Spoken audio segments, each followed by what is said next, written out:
Fashion is the fastest design tech out there, where it's like in Paris, you buy a dress, you go home, by the time you reach home, it becomes outdated. This is actually true in UX design.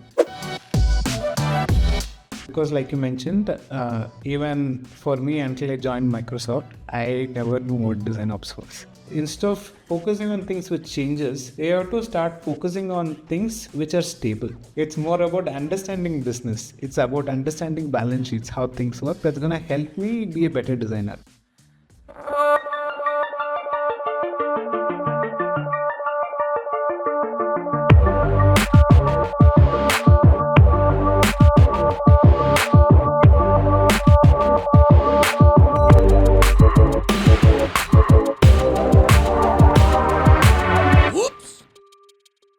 Hey there, welcome to Design Oops with Indiefolio. Today we have Senthil Kumar with us, who's the Vice President and Head of Design at Darwinbox. Senthil's had a fantastic career. He started doing architecture, then jumped into doing design, and he's been at top institutions like IIT, even did a course in IIM to learn more about business, and has worked with top-notch companies like Oracle, Salesforce, Microsoft, and now a leading SaaS unicorn, Darwinbox. We talk a lot about advice for young designers to make them better managers. We talk a lot about best practices of design operations and also unpack his fantastic career. Thanks a lot for your time, Senthil, and welcome to the podcast. Hey, thanks, Kavan. Thanks for this opportunity. I'm super stoked to, finally have you on the pod. When I do a lot of my workshops with the design students, a lot of their dream companies, are part of your experience.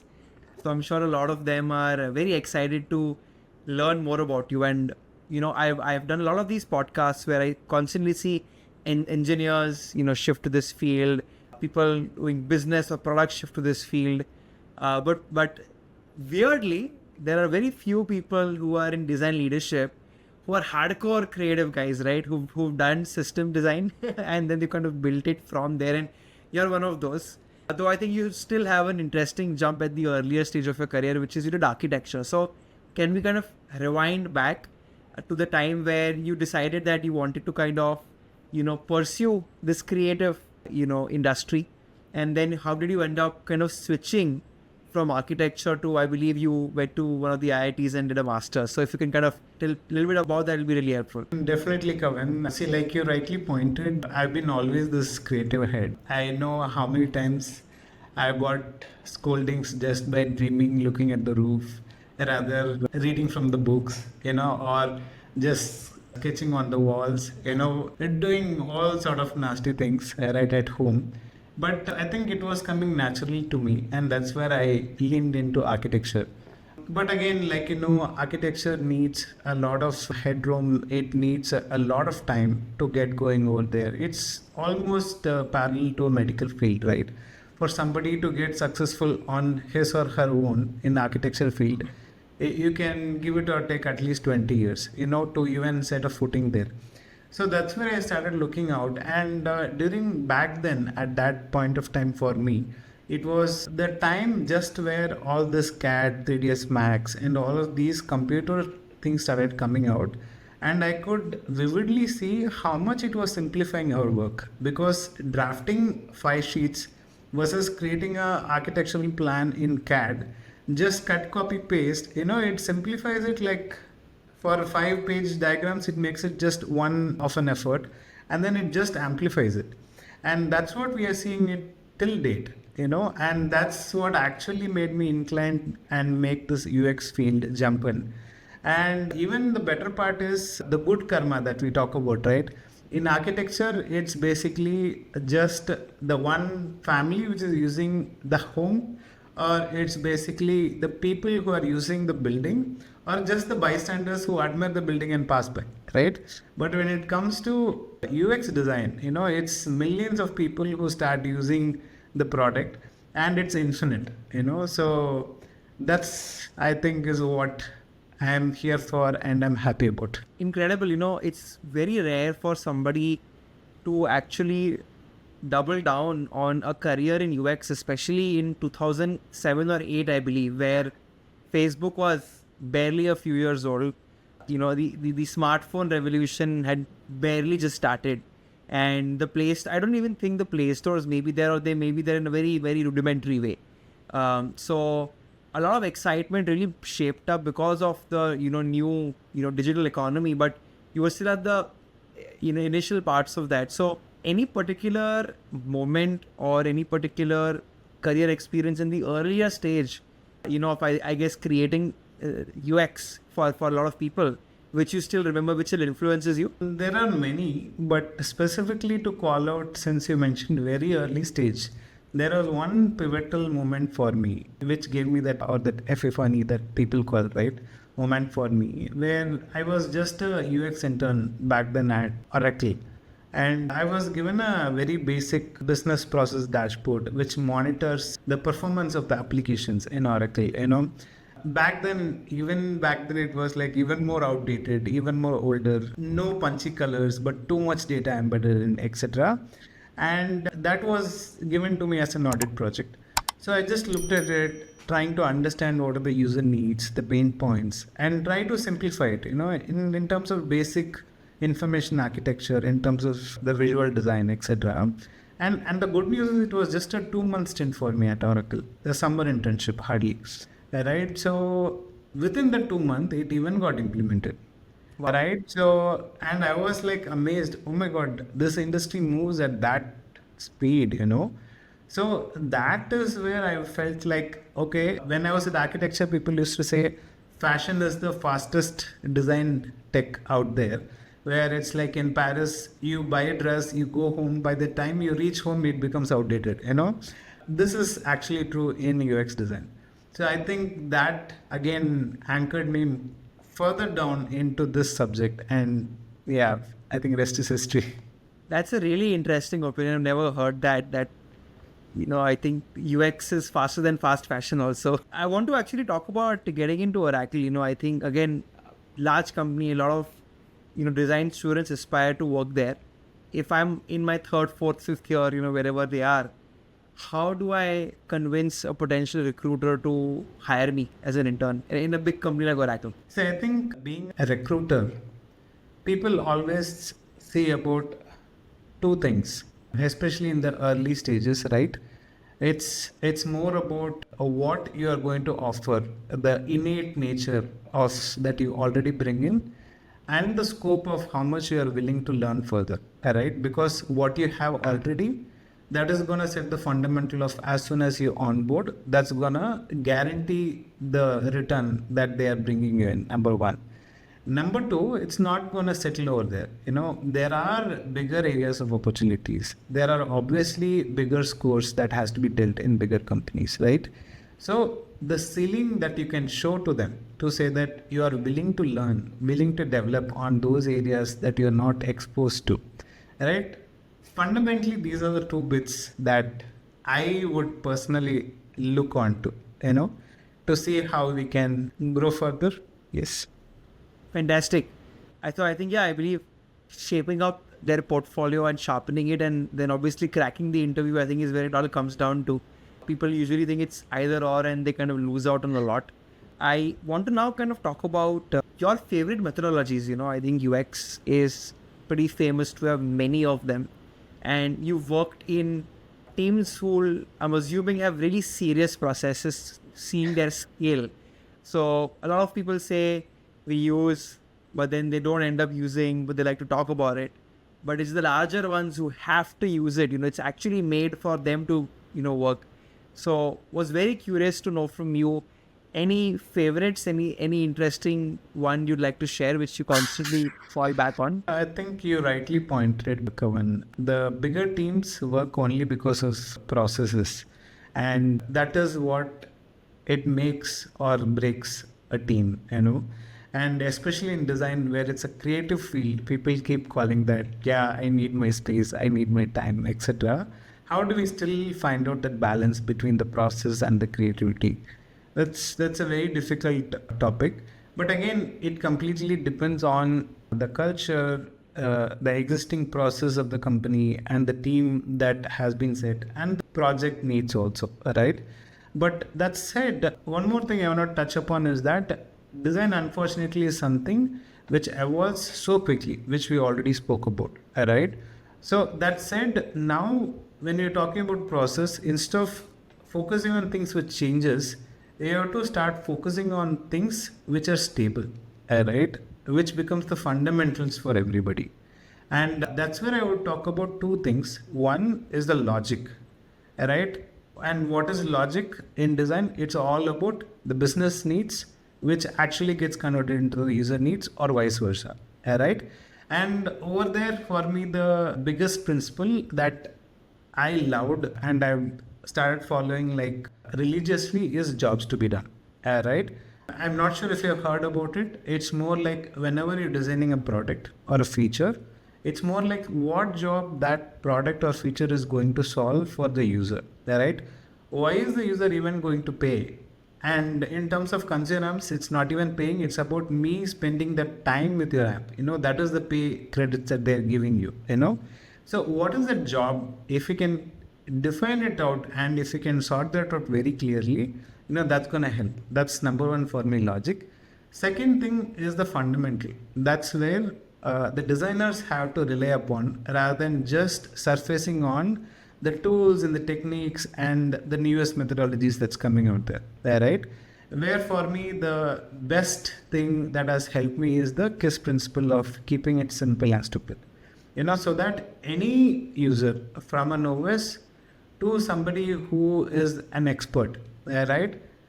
It's a no-brainer where it becomes like the best UI is no UI, right? So that is what we have to keep on re-insisting, rediscovering, and making sure how more simplified can we make a experience to be. Incredible. I think, JTBD is something we use even in our company. While we are not a product company, we still use it anytime we have to make a core decision or we have to make a certain pitch to a client, because it sounds simple, but people who've not heard this before and they try it, you'll be appalled. What you should do is ask 10 people in the room what's the JTBD, and then you'll see the problem. So I think I fully, agree with you there. Now that we've covered this, I think I want to kind of segue into the core of the, conversation today, which is design leadership, design management, and operations. You made the journey from an IC, an individual contributor, to a design manager and then a design leader. What happens a lot of times is, especially young designers who are still in college, they can't even foresee their career 15 years from now, thinking you'll actually barely work on Figma, right? You're going to be sitting and managing and looking at Excel sheets or other tools like that. And for a lot of them, it's like a shocker, and they're like, oh my God, I'm an artist, and what am I doing? Did you feel that, or are there any expected or unexpected things you faced when you made that shift from an IC to a manager? Yeah, to think about it, for me, it was mostly organic. As I think, again, it roots down to architecture, where, of course, if there are any viewers who are architecture based, where we have this idea called a thesis at the end of architecture that we do. And what happens there is the thesis is never done by one guy. Each and every senior will have at least 4 to 5 juniors, who kind of become a team together, and the senior who is actually submitting the thesis become the design manager of sorts, who kind of works with all of them, brainstorms, creates everything, assigns, project managers, and then finally delivers that 6 months worth of thesis together. And if you see, it's exactly the one-on-one mapping of what happens today, where how you are teaching somebody the basic skill sets of designing, to tools, to processes, right? Everything kind of gets mapped over there. So I would say I've been fortunate being there, done that, being a part of those thesis projects when I was a junior, learning it from my seniors, to moving further into me being the person doing that, and then eventually kind of scaling it into IT and UX. Yes, that's what I would say. Fair. I think that's a great example. I am aware of thesis. Yes. Do you still miss design or designing? And just want to know, does this mean that for anybody who wants to grow in their design career, the only pathway is to basically become a manager one day and then kind of move away from everyday designing products, right? So I was I'm sure you must have given this a think. What do you feel about being a leader versus somebody who gets to execute? I think I've been in this dilemma a long time back when I had to make this shift. And trust me, I think this is something everybody starts thinking through, to say that, hey, do you want to leave design? In fact, I even had these funny questions from my team members when I started doing my MBA. Like, oh, now you're going to become a product manager. I'm like, oh my God, no, that's not the intention. Okay. It's more about understanding business. It's about understanding balance sheets, how things work. That's going to help me be a better designer. Right? So that was the idea. Similarly, I think I'm a better designer now that I've become a manager, where I can understand better perspective of the requirements of the business needs. And in fact, it's not that it's not that accessible when you're an IC, but it becomes more elevated because that eventually becomes your core KPIs rather than just completing the flows or the figmas on time. Now it's more about like looking at the greater ROI of the usage of the users, and even thinking further to say that is it worth this engineering investment in, when you are putting like 1x of a designer in one project, automatically it converts to 10x of engineering usage over there, right? So is that ROI even making sense? So thinking about all of those. So eventually it's more like rather sitting and designing a building. Now it's becoming more of a town planning kind of a thing where you have to envision everything together as a system level and trying to see how you can start working with people to execute that to the nuances, right? And I still believe that I have that core designer thing in me, and people who work with me always keep joking also. Senthil always has its hands dirty, so yeah, it's okay. Superb. I'm loving all the architecture lingos and examples. Talking about, I think, design management, I think one critical thing they have to take care of is scaling their teams. Yeah. It's hard. It's very hard. Like, design is one thing, but generally it's so hard that, you usually face issues like you get a new manager for an existing team and they have a friction because they're not used to being managed a certain way. Or you're a manager who's been given an existing team and you are unable to kind of get that respect and, motivation from them to kind of grow. So there's a lot of clash. And I think in India, we are going through a time, I feel, where a lot of leads and principals are going to become managers and, become design leadership because there's a lot of capital being infused into creating products and, more and more people are becoming designers and we're in a very good trajectory. So organically, it will demand design management from a lot of UX, UI folks. So from that context, if I was tasked to scale a team, what are some best practices there? And I know that you are one of the founding team members of Salesforce's, I believe, insurance cloud product. And you are the first designer in the Hyderabad team. And that became, I think, 70 people. Microsoft, I believe you were the 60th, and then it became 150 people, all in like a year or two or lesser. So it's pretty crazy, being part of a team which is growing around you, plus you managing a pond or a cohort which is also growing. So if you can kind of share, your learnings on what is the right way to double or triple a team in a year's time would be like really helpful to know. Yeah, firstly, kudos for getting all the data points correct. I think, as said, I also started thinking through. Yes. See, I think it's easier said than done in scaling teams. It's always so hard. And people think it's a wonderful journey. The team is scaling up. It's so happy path for you. But it also has its own growing pains. Right. So I'll come to that a little later. But I'll talk about how or what is the right method of growing a team. Right. So firstly, I would say start assessing the business requirements as of now. As you are establishing as a leader, it's most important to convince your fellow leaders or leaders above you to say that what is the right need for now and prove that worth at the moment. To say that whatever the investment that they're making on your team, okay, is getting that value back more than what they've invested. That is very, very important. So in terms of investors theory, right, in IT, if anybody is investing 1x, they are expecting a minimum of 20x back. Otherwise, they're not putting any money in, right? And we being a part of product, it is going to be even more bigger, right? So start thinking in that terms that your fellow sponsor, okay, or your fellow leader who's giving you that resource, right? Start estimating, are you giving that value back, okay, in terms of whatever that you're creating, and if you are accomplishing that, you can automatically start seeing the growth is going to be double, tripled, and it's going to keep on going high. That is the most important thing that you need to do. Number one. Number two, once you establish that, now you got the trust, you open the gates, for investments. So now you need to start assessing what are the company's future goals, company's future investments, and where your skill sets, where your team skill sets is going to start attributing towards that goal. So that is where you need to plan, you need to get in touch. They call it like foot in the door, where you start pitching in. And that is a very stressful time, by the way, right? Because it's not that easy. Sales, everybody who is in sales department can say that it's not easy to sell any story, right? Here you're doing the exact same thing to say that how you can achieve that. And you know what the response from most of the leaders is going to be? Prove me, right? Or give me a POC.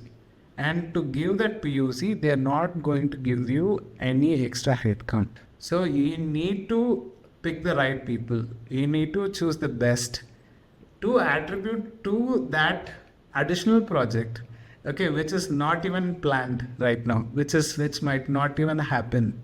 And making that happen, okay, is what is going to open those doors for you. As simple as. This reminds me of many situations.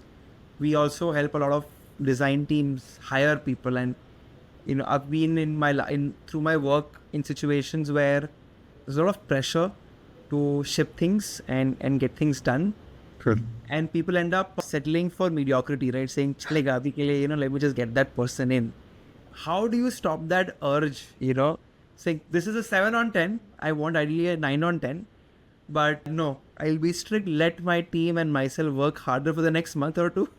How do you stop your urge from hiring that 7 on 10 resource? Yeah, it's pretty hard, to be frank. And in fact, we have also got convinced on 7 on 10 as well many a times. Especially in bigger companies, you can afford to do that, right? But again, being a leader, see, here's the key, right? There are 10 different projects that's running, right? Not every project needs a 10 on 10. Yeah. Right? So a project which needs 7 on 7, mapping that person to that, it's a win-win for the project, for the person, right? And making sure that person becomes a 8 after a year, that person becomes a 9, I think there can't be a better win than that. Superb. I think very honest answer. Plus, I loved what you said right in the start of this, where when you're planning scaling your team, like, show ROI and the outcome. I think I've rarely heard this coming from design leaders. So thanks for kind of sharing that with us. Another thing I wanted to highlight is mentorship. I feel a lot of design leaders, in fact, have to become mentors now if they want their teams to start managing more people. And mentorship is very loosely put. Of course I meant, of course I do this. And then like I've had this experience where, I've had somebody leave and, I always feel that I'm always available for any mentorship. But I was told that, this is a couple of years ago, that didn't happen. It was almost like a shock to me. And then you realize, okay, you have to actually really plan for this stuff. Otherwise, you may feel you're teaching, but it's all going over people's head. Or they may not feel that they are learning. So how do you really mentor somebody well if you're a design leader? There is no one single formula that fits all. Otherwise, it would have been so easy. Yeah, I need to think this through. How to mentor people well. I think I'll loosely put things around in this way to say that different strokes for different folks. That's what we need to do. And most importantly, for you to mentor somebody, you need to listen first. Right? And as you listen more and more and more, and in fact, the most leaders, when somebody's in a very hard situation, the first thing that they encourage to say is that, tell me more. Why do you think so? what has happened, right? So understanding the roots, the fundamentals of a person's personality, okay, their skill sets, okay, their methodologies of working, right, and finding the shortcomings.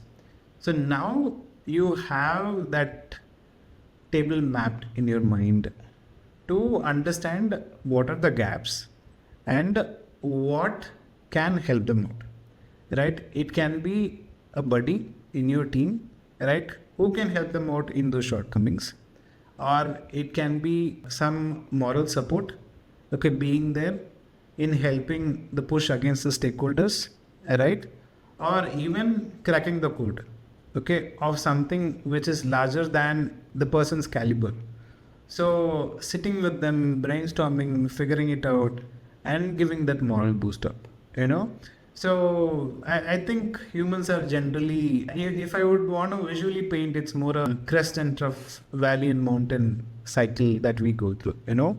And it's very, very important to stop the fall and push them up and keep pushing them up, you know. So understanding that how to do that is probably the best way that I could awkwardly define in this movie. Yeah. Definitely a little too unique to kind of explain and give a definition to it. I fully understand that, but I think as you said in the start, different strokes for different folks, they resonates with me that you'll have to change yourself for every person you want to mentor. And I think most people don't do that.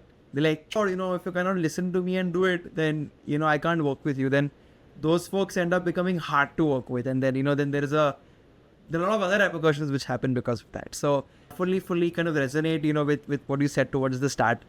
I want to now jump into design operations as a function formally, right? You know, if I actually go and ask a lot of people about it, they wouldn't even know ye kya hota hai. You know, there's a lot of times that happens and comes to me.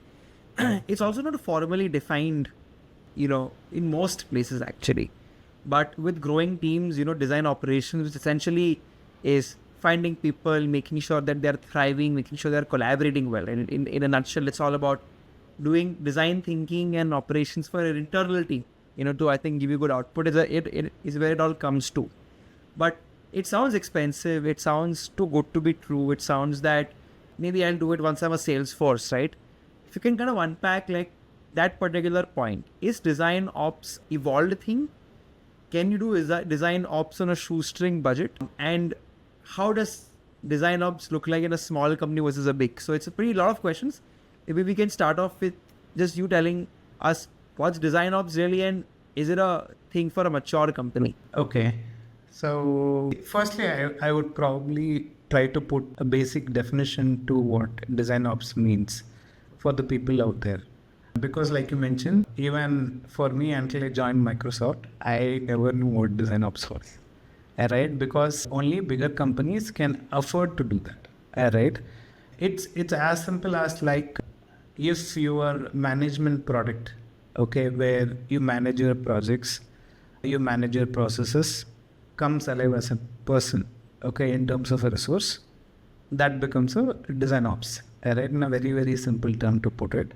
And if you see in most companies, in most design teams, what happens is we designers ourselves become the design ops person from time to time, right? And it comes naturally to us. I'll not lie here, because we are all jugards, right? As designers, whatever it is, whichever way that we have, we try to manage it out, right? If we don't have a A0 printer, we manage it with a A3, right? Similarly, if we don't have a whiteboard, we do pinups in wherever corners, whatever that's possible, and try to still manage it out. And if we don't have ClickUp or Monday.com, we still manage it with, I've seen people managing it in FigJams also, and people manage it in Excels also, right? So that's how things happen over here, to be frank. But in bigger companies, as the process scales, the process evolves, and the team expands to, like you mentioned, 70 plus, 150 plus, etc., there has to be one person who constantly keeps thinking about the deliverables, the timelines, the checkpoints, you know, and even the skills and the trainings that needs to be constantly scaled up, right, through and through. So as the budget increases, as the team expands, naturally that becomes a necessity, right? And as the necessity comes in, automatically the budget and automatically that position, everything gets created and everything happens. And until then, it becomes more, whatever you have, you start defining what are the layers, okay, of the Maslow's hierarchy. To start with, primarily you will start with the tools, right? Then you would probably go into, I would say, recognitions, because people have to be motivated. Most designers are stressed, right? And then later it even goes into celebrations, right? So that way we kind of keep evolving into the design rules. So yeah. Awesome. I think never ever have I ever heard this comparison to Maslow. I think it's a fantastic way to think about it. And I want to ask you, so can design ops only happen well when it's a one person's job, or while you're in a growing company, you can also part-time be design ops, part-time be manager, part-time be IC? Oh, yeah, totally. I've seen people in Salesforce, and I've also known a few people who have been designers transferred into design ops people, right?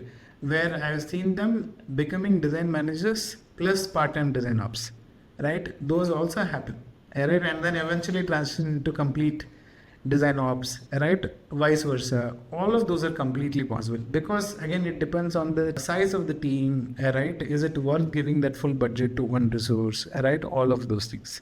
So yeah, totally happens. Yes. I must ask you, you handle design operations in enterprise companies, like the enterprise companies like Microsoft and Salesforce, even Oracle actually in the earlier start of your career.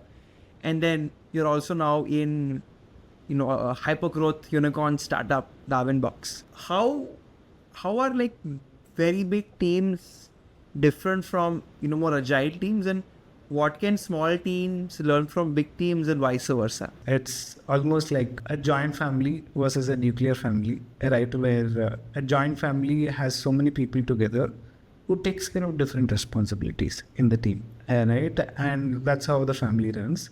And the load kind of gets distributed across. In a nuclear family, and that's where the startup is, where a single person should do the job of a multi-stakeholder, multi-responsibility. The person has to handle it. So that's what happens, right, in a startup versus a big company. And also, secondly, I would like to put it that there is this saying called culture eats process, right? So in a big company, you have to come get settled to the process the company has to offer, right? And most of the time it's great, right? It has come from visionary founders and they have grown a lot over the years, and there's so many things to learn from them, right? But in startup, right, it's more about getting things done rather building the culture, right? And that's when they can grow and they can become those visionaries again, right? So in the run of getting things done, we should not miss out on that culture part, right? So that is the only challenge I see when it becomes a startup team in a small team, right?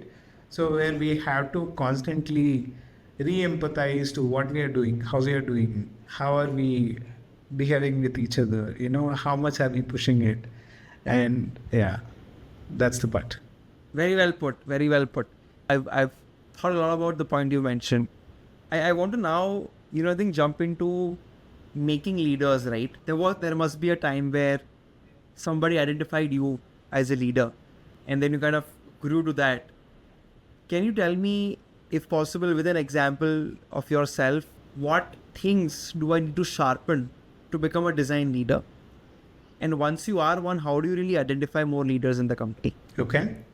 You are really putting me on spot in this podcast. See, I think even my team have had this discussion with me whenever we party.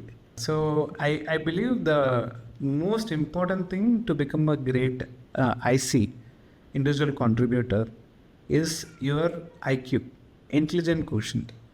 How quickly you can solve a problem, how quickly you can get things delivered. That's the most important thing. But to become a manager, there is one more thing that becomes even more important than IQ. That becomes the EQ, emotional quotient of understanding the room, understanding the unsaid needs of the project, understanding what runs behind the investor's mind, or your sponsor's mind. Right? So knowing all those, right? And especially the word to be underlined is listening to the unsaid. So that becomes the most important thing. And people who can perceive that, they are natural leaders, by the way. They can find that opportunity which even those leaders, the founders, the sponsors haven't realized it yet, but it's lingering in their mind.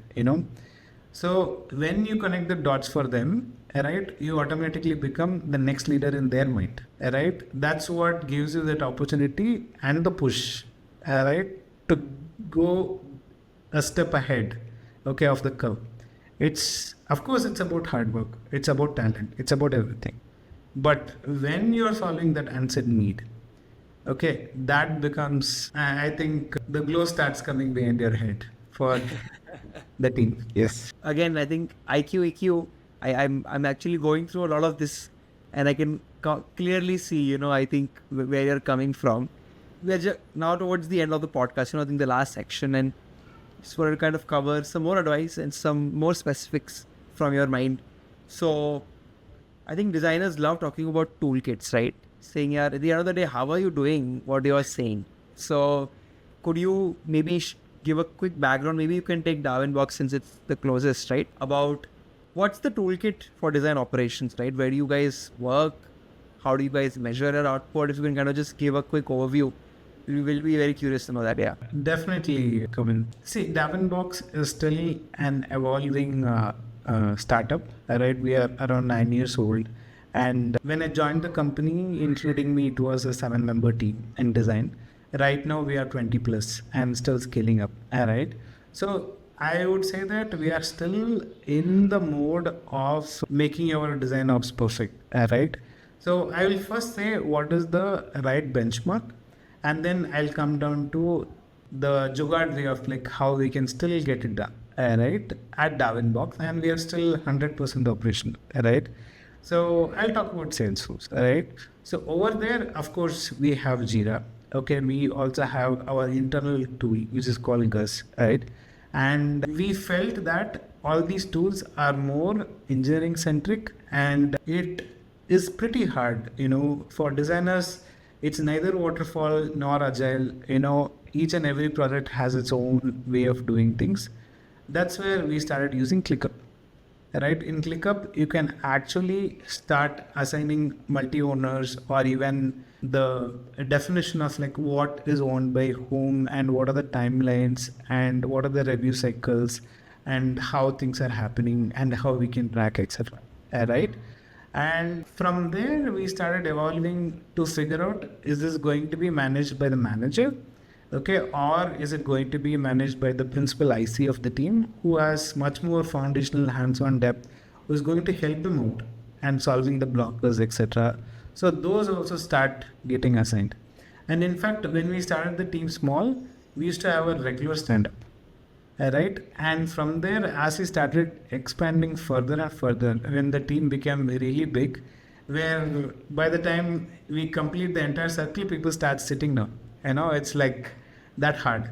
So that's where we started solacing ourselves into multiple teams, and repeating the process, etc. So that said, I think design ops is not just about the tools, right? It's also about like how we do the process. Okay, making sure we are at least one release ahead of the engineering start, so that we have the good time, and making sure the long-term investments are at least a couple of releases ahead, so that we have enough research bandwidth time as well to get going, etc. Right? And to be frank, almost similar and exact principles I'm trying to apply at Darwinbox right now. Right? As I started, of course, the design and engineering were going hand in hand, where as soon as like you finish the design, like you give it to the engineering. In fact, they'll be just sitting on your neck, and then like asking, hey, what's happening? So that's how it used to be. But slowly I was able to set this context to say that, hey, both the product and design need to have the time to think, to evaluate, and then finally deliver with multiple cycles, including leadership. and then engineering picks up, so that there is no erraticness even in engineering coding, right? It becomes really streamlined, right? And in fact, I'm really proud to say that design is a little ahead of product also over here. Even though product gives the high level asks, design gets started with the research and get going, and then the product has the release roadmaps after that. So that is something I'm really proud at Darwinbox, how design first we are. And true kudos to the leaders at Darwinbox encouraging that. Many a times people will be like, no, product has to be ahead, but they can see the ROI of like designers going ahead, researching, giving those concepts and much clearer definition of the requirement itself, okay, in a little visual form, where we reach the low fidelity and the product also reaches that exact definition of clarity. That's again a match made in heaven. So that's something we are working out here and then going further. Fantastic. I think, it's always refreshing to hear, I think Indian leadership prioritizing design. I think it's new to us, but I don't know. I just sometimes, maybe I'm biased because I'm a designer myself, but it just is so obvious that you need to first start by asking your customers and understanding the why, instead of making a PRD. So, which makes sense in business, but where does it make sense from the user standpoint? Who's going to empathize with them? So, exciting to hear that, at scale in large companies, this is already happening. I was going to ask you for some more advice for designers, but I'm going to flip it in two ways actually. Let me try and make it a little bit more specific. As a recurring question I constantly get from a lot of young designers, which is, what should I do after my college, right? There is an option you have of maybe joining a enterprise company, a large one. Often today you also get an offering from consulting companies and large studios. And then you also have the option to maybe join a young startup. Maybe somebody in my college is starting a company. Maybe one of my seniors has asked me to join them. They can't pay me a lot, but they promise the world to me, right? What do you think is the right approach between all these three, options I have? I think, let me not say right approach, but if you can maybe give pros and cons, right? I think that'll be a better approach, I guess, for you to answer. Okay. Say, I think I will give you an answer, but I'm a little hesitant here because people should not quote me, right? The most important thing to understand is every life is different, every person is different, and every person's skill set and needs are different, right? So you need to understand what your skill sets and what your inner needs are. That's the most important thing before we start mapping to say that, yes, I want to be in a service design agency, or I want to be in a startup, or I want to be in an enterprise, right? So that's what propels you. So I'll take my example to start with, right? So even though I'm a creative designer, what excites me the most is, or what is the biggest skill set that I have, and of course the people who have worked with me can vouch me for, is I can simplify the most complex thing in the simplest way that's possible there, right? And I believe that sole skill set has kind of made me stick to enterprise for all 17 years of my UX career. And I've seen it does not matter whether you are in a ERP company like Cordis, it is enterprise resource planning, to a CRM giant like Salesforce, where it's all about customer relationship management, or even a HRMS company like Darwinbox, right? All are enterprises, all are complex products, right? But when you're able to simplify it to the end users, right, that has fetched me the best ROI for myself, for my time, right? Now talking about other two things.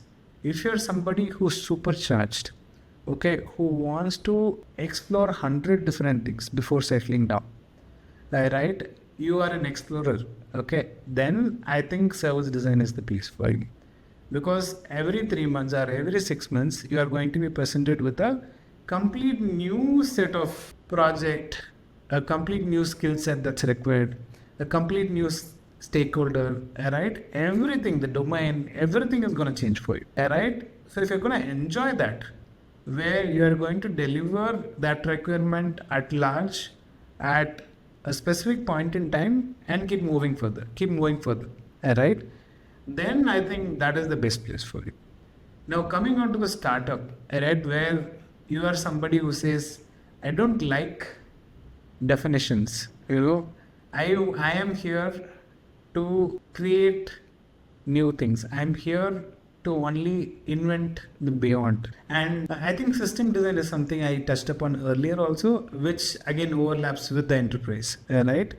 Where in a startup, it's all about the new, right? It's probably between Swiggy to Zomato, right? Or to all the new fresh minute startups that's coming up, right?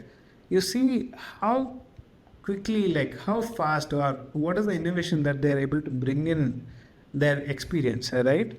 So if you are more interested and keen on that, rather solving the business challenges which lies in the enterprise segment, then that's the place for you. So it's more about what you are good at and what you want. That's should define it.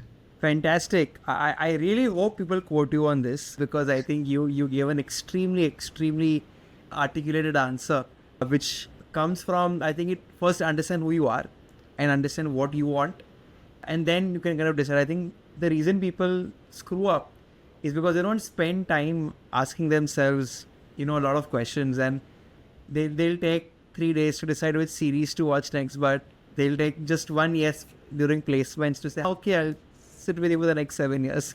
So I think some brilliant advice there. Understand what you want, and then I think you've kind of given a good framework to decide what's next.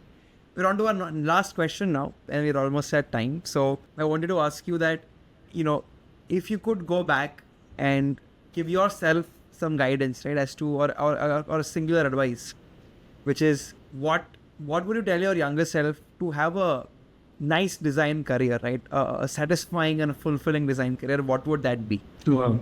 Okay. See, I think fortunately, I think I already had a great and fulfilling career reflecting back.